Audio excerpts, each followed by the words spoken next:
IPL ಪಂದ್ಯಗಳ ಮೇಲೆ bomb ಬೆದರಿಕೆ ಕರೆ. ಡೆಲ್ಲಿ ಪಂಜಾಬ್ ಪಂದ್ಯಕ್ಕೆ ಭಾರಿ ಭದ್ರತೆ. ವೀಕ್ಷಕರ ಸಂಖ್ಯೆಯಲ್ಲೂ ಇಳಿಮುಖ.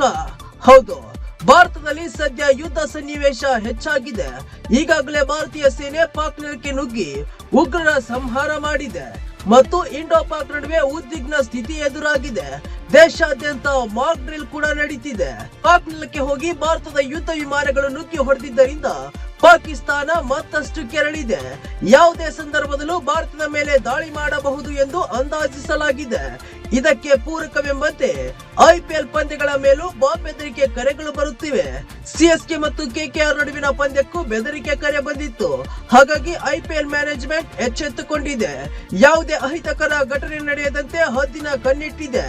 ಧರ್ಮಶಾಲಾದ ಹಿಮಾಚಲ ಪ್ರದೇಶ ಕ್ರಿಕೆಟ್ ಅಸೋಸಿಯೇಷನ್ ಕ್ರೀಡಾಂಗಣದಲ್ಲಿ ನಡೆಯಲಿರುವ ಡೆಲ್ಲಿ ಕ್ಯಾಪಿಟಲ್ಸ್ ಮತ್ತು ಪಂಜಾಬ್ ಕಿಂಗ್ಸ್ ನಡುವಿನ ಪಂದ್ಯಕ್ಕೆ ಭಾರಿ ಬಿಗಿ ಭದ್ರತೆ ಕಲ್ಪಿಸಿದೆ. ಸ್ಟೇಡಿಯಂ ಸುತ್ತ ಖಾಕಿ ಸರ್ಪಗಾವಲು ಹಾಕಿದೆ. ಪರಿಸ್ಥಿತಿ ಕೆಟ್ಟದಾಗಿರುವ ಈ ಸಮಯದಲ್ಲಿ ವೀಕ್ಷಕರು ಕೂಡ ಪಂದ್ಯ ನೋಡಲು ಹೆಚ್ಚಿನ ಸಂಖ್ಯೆಯಲ್ಲಿ ಬರುತ್ತಿಲ್ಲ ಮತ್ತು ಹೆಚ್ಚಿನ ಸಂಖ್ಯೆಯ ವೀಕ್ಷಕರಿಗೂ ಪಂದ್ಯ ನೋಡಲು ಅವಕಾಶ ಕೊಡುವುದು ಅನುಮಾನ ಎಂದು ಹೇಳಲಾಗುತ್ತಿದೆ.